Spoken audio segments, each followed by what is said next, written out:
20 years ago, it was Michigan that didn't get any respect. There was a vote of the athletic directors in the league, and you know what happened? They voted to send the Ohio State Buckeyes instead of Michigan, even though they played to a 10-10 tie, and league rules should have sent the Wolverines. The problem was, quarterback Dennis Franklin had broken his collarbone. The league wanted to win, so they voted and sent the Buckeyes. So I called Bo. He was in Detroit. And of course, he reacted with his usual... Not very much. He just went through the roof, that's all. Was that as angry as maybe you have ever been?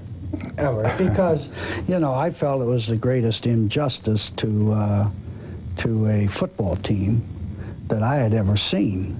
Because every reason in the book that you can pick, Michigan should have gone that year. And it was always my contention, and I think Don agreed with it, that the commissioner felt that with Franklin out of there, we would not have as good a chance of winning the Rose Bowl as Ohio State would. But nobody took into consideration that the weakest SC team that had ever gone to the Rose Bowl was going to play in that game, and Ohio State just waltzed through them, and we would have too, with Larry Sipper quarterback. Do you, a lot of people around here, you mentioned the thing about Michigan State, like to blame the Spartans for that. Do you blame the Spartans people for that? No, not at all, because as I indicated, if Bert had voted with us, it would have been a tie, 5-5. So that wouldn't have, Michigan State didn't control the vote at all.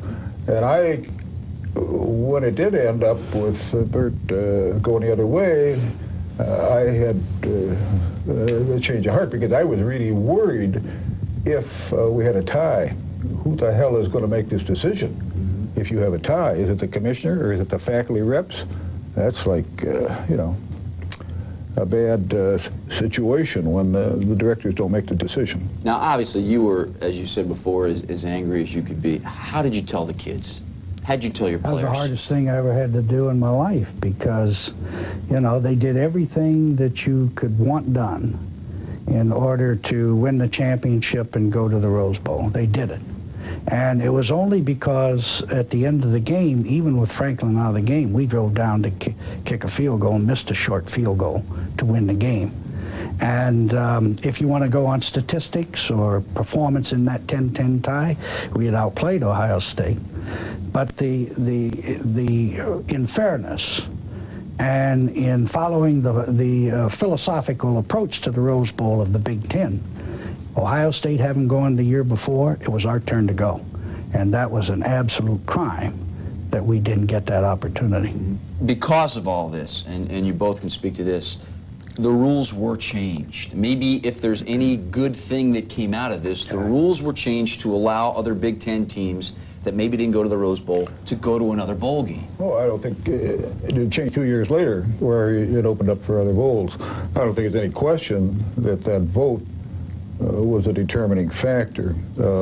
I think the other factor was the fact that for 4 years, maybe longer, Bo had you know, lost 1 or 2 games at maximum a year, and we didn't go anywhere because they were so paranoid over the Rose Bowl.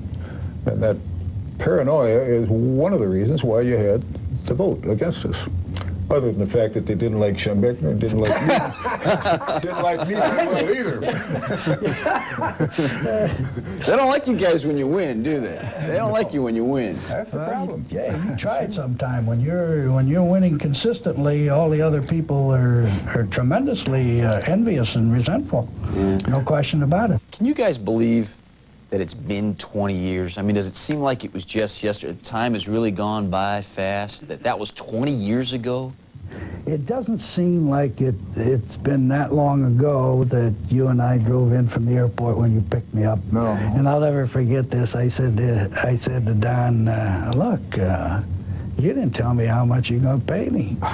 and I said, the other thing is, I said, there's no contract. We don't have a contract. I said, what kind of deal I got here? And he said, well, how much time you want? I said, I want 5 years to establish myself. He says, you got it. And that was, remember true. that was driving him True to the story, airport. yeah. And I paid him more than he was worth. I paid him $21,000. You all know Canham money, so don't believe I was overpaid. Boy, tell me it's not great seeing those two guys together again, huh?